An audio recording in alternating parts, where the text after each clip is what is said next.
안녕하십니까. 경기도 자원봉사센터 활동지원팀입니다. 지금부터 도민이 전하는 자원봉사 1차 지원사업 사업 설명회를 시작하겠습니다. 먼저 사업에 대한 개요를 설명드리겠습니다. 도민이 전하는 자원봉사 1차 지원사업은 자원봉사 참여문화 확산 및 자원봉사의 가치 증진을 위한 지원을 목적으로 운영되고 있습니다. 한 개 사업당 최대 500만원까지 신청이 가능합니다.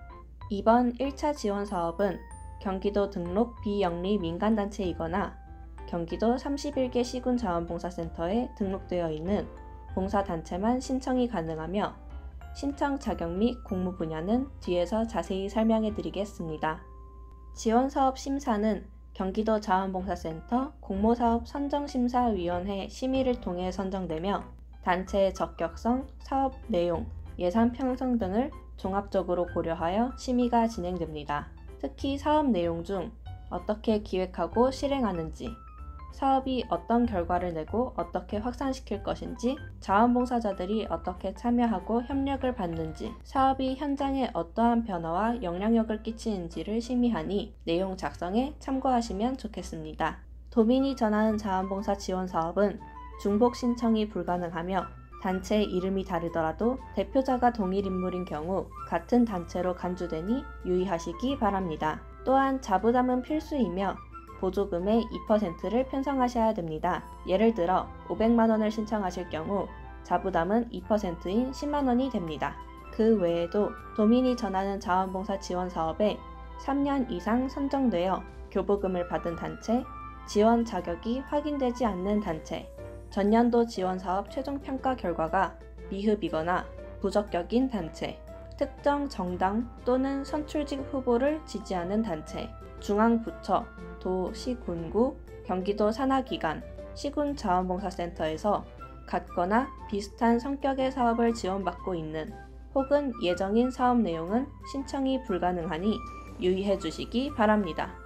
동일 또는 유사 성격이라 함은 사업의 내용, 사업 범위, 대상이 완전히 동일한 경우를 지칭합니다. 마지막으로 다른 법률에 의해 보조금을 지원받는 단체의 경우에도 지원이 불가능하니 대한적십자, 새마을회, 주민자치회와 같이 별도의 보조금을 받는 단체는 꼭 유의해 주시기 바랍니다. 다음은 지원 자격에 대해 말씀드리겠습니다. 첫 번째로 봉사단체입니다. 봉사단체는 경기도 내 시군 자원봉사센터에 등록된 봉사단체만이 지원이 가능하며 시군 자원봉사센터에 등록된 명칭과 다르게 신청서를 작성하실 경우 미등록 단체로 신청이 불가능할 수도 있으니 꼭 유의해 주시기 바랍니다. 다음은 비영리 민간단체입니다. 비영리 민간단체는 경기도청 민관협칙과 게시판에서 확인이 가능하며 비영리 민간단체 등록증 사본을 신청서와 함께 필수로 제출하셔야 합니다.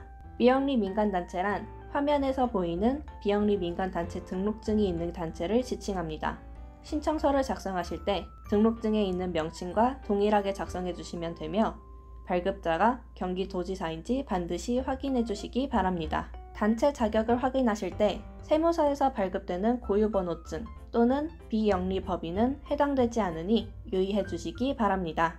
비영리 민간단체로 등록이 되어 있는지 확인이 필요한 단체는 경기도청 홈페이지에 방문하여 하단의 사전 정보 공표를 클릭하시고 게시물 54번의 게시판을 클릭하면 민관협칙과 게시판에 있는 비영리 민간단체 현황 엑셀 파일을 통해 확인하실 수 있습니다. 이번 도민이 전하는 자원봉사 1차 지원 사업에서는 3개의 공모 분야로 신청이 가능합니다. 첫 번째, 재능 나눔 분야로 학습 지원이나 공연 재능 기부, 물품 제작을 통한 소외계층 지원 등을 계획하고 있는 단체에서 신청하시면 됩니다. 두 번째, 지역사회 통합은 환경 개선이나 세대 통합, 거점 활성화 지원 등을 계획하신 단체에서 신청해 주시면 되겠습니다.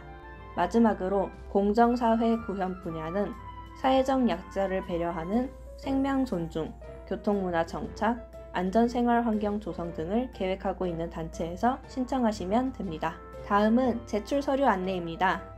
제출 서류로는 지원사업 신청서, 사업계획서, 자원봉사 단체 현황, 개인정보 수집비용 동의서가 있으며 제출 서류가 모두 준비된 단체는 이메일로 접수해 주시기 바랍니다. 특히 개인정보 수집이용 동의서는 최소 10명 이상의 서명이 필수이며 만약 단체 인원이 50명 이상인 경우 회원의 30%만 동의서를 작성하셔도 됩니다.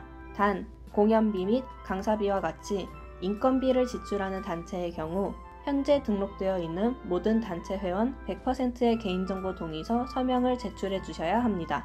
해당 양식은 뒤에서 보다 자세히 설명해 드리겠습니다. 1차 지원사업 신청서 접수 장소는 두 가지로 나눠집니다. 31개 시군 중 협력시군자원봉사센터로 등록된 고양, 광명, 광주, 구리, 동두천, 부천, 수원, 안산, 안양, 양주, 양평, 여주, 오산, 의정부, 가평, 군포, 남양주, 안성, 화성, 이천, 평택은 해당 시군 자원봉사센터로 신청서를 제출해 주시면 됩니다. 그 외에 과천, 김포, 성남, 시흥, 연천, 용인, 의왕, 파주, 포천, 하남 지역은 경기도 자원봉사센터로 신청서를 제출해 주시면 됩니다. 마지막으로 신청서 작성법입니다. 첫 번째, 지원사업 신청서 작성 시에는 등록된 단체명과 사업명을 정확히 기재하시고 시군별 제출 장소가 다르기 때문에 반드시 등록된 소속 시군을 작성해 주시면 되며 비영리 민간단체의 경우 단체 등록증상 주소지를 기준으로 작성해 주시면 됩니다. 만약 이전에 도민이 전환 자원봉사 지원사업에 참여하셨던 경력이 있다면 해당 연도에 표시를 해주시면 되며 보조금은 한 개 단체당 최대 500만원이니 유의해 주시기 바랍니다.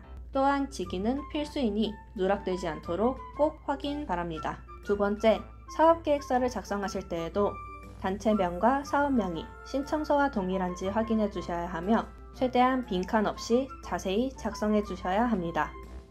정산보고서 제출은 마지막 사업이 종료된 후 일주일 이내에 진행되어야 하며 소외계층 지원사업의 경우 지역사회 공공기관 및 공인된 사회복지기관과 같은 대상자 추천기관을 꼭 작성해 주셔야 합니다. 단, 노인요양시설과 같은 사설기관 혹은 자원봉사 단체의 추천은 불가능하니 유의해 주시기 바랍니다. 모든 내용은 가능한 단체 회원과 자원봉사자의 활동을 위주로 작성해 주시면 됩니다. 추진계획은 사업계획서에 작성하신 추진계획과 동일하게 작성되어야 하며 세부 프로그램별 대상 인원과 자원봉사자 인원, 봉사자의 활동 내용을 작성해 주시면 됩니다. 만약 사회적 거리두기 단계가 강화되었을 경우를 예상하여 해당 프로그램을 어떻게 진행할지에 대한 부분도 함께 작성해 주셔야 합니다. 협력기관은 단체 회원의 자원봉사자를 모집하거나 소외계층 추천을 받거나 홍보를 도와주는 기관 및 단체를 지칭합니다. 가장 중요한 예산 부분입니다. 인건비는 전체 사업비의 30%만 책정할 수 있으며 지급 기준을 반드시 참고하여 작성해 주시면 됩니다. 강사비 지급 기준은 다음과 같으며 지급 한도액 이하로 책정은 가능하나 초과하여 책정은 불가능합니다. 공연료 지급 기준은 다음과 같습니다. 강사비 및 공연료는 내부 인력에게는 지급할 수 없으며 최종 정산보고 시 이력서를 필수로 제출받으니 참고해 주시기 바랍니다. 사업 진행비는 세부 프로그램을 운영할 때 필요한 물품들, 사업 재료를 작성해 주시면 되며 홍보비는 현수막 등 홍보용 활동에 필요한 품목을 넣어주시면 됩니다. 단 홍보비의 경우 전체 신청 금액, 즉 전체 사업비의 10%만 책정할 수 있으니 유의해 주시기 바랍니다. 식비, 간식비는 동일한 사업에 동시 책정이 불가능합니다. 단, 봉사활동을 위한 식비와 대상자 프로그램을 위한 간식비와 같이 대상자가 명확하게 다른 경우 동시에 사용하실 수 있습니다. 식비는 하루 4시간 이상 봉사를 진행한 경우에만 지출이 가능하니 봉사 시간에 유의해 주시기 바랍니다. 또한 하루 8시간 이상의 나들이 혹은 체험활동을 진행하는 경우에는 식비와 간식비를 같은 프로그램에 동시에 사용하실 수 있으니 작성하실 때 참고 바랍니다. 자원봉사단체 현황의 경우에도 앞서 작성한 신청서, 사업계획서와 단체명과 소재지가 동일한지 확인해 주시기 바랍니다. 설립 목적은 핵심 위주로 자세히 작성해 주시면 되며 자원봉사 추진 실적에 현재까지 진행해온 봉사활동 실적을 작성하시면 됩니다. 마지막으로 개인정보 수집이용 동의서의 경우 최소 10명 이상의 명단이 있어야 합니다. 만약 봉사단체의 회원이 50명 이상인 경우 단체 회원의 30%만 동의서를 작성하셔도 됩니다. 단, 앞서 설명해드린 바와 같이 인건비를 예산에 편성하셨다면 반드시 모든 회원에게 생년월일이 들어간 서식 5번 개인정보 수집비용 동의서를 받으셔야 합니다. 제출 시 스캔 또는 회원의 이름을 알아볼 수 있게 깨끗한 사진으로 첨부하여 제출해 주시면 됩니다. 모든 서류가 준비되셨다면 각 지역별 제출 장소를 확인하여 이메일로 서류를 제출하시면 되며 보내실 때는 예시와 같이 제목과 첨부 파일에 반드시 단체명을 표기하여 보내주시기 바랍니다. 기타 자세한 사항은 경기도 자원봉사센터 홈페이지 공지사항을 참고해 주시기 바랍니다. 그럼 이것으로 도민이 전하는 자원봉사 1차 지원사업 사업 설명회를 마치겠습니다. 궁금하신 사항이 있으시다면 경기도 자원봉사센터 및 각 지역 협력 자원봉사센터로 언제든 전화 주시기 바랍니다. 감사합니다.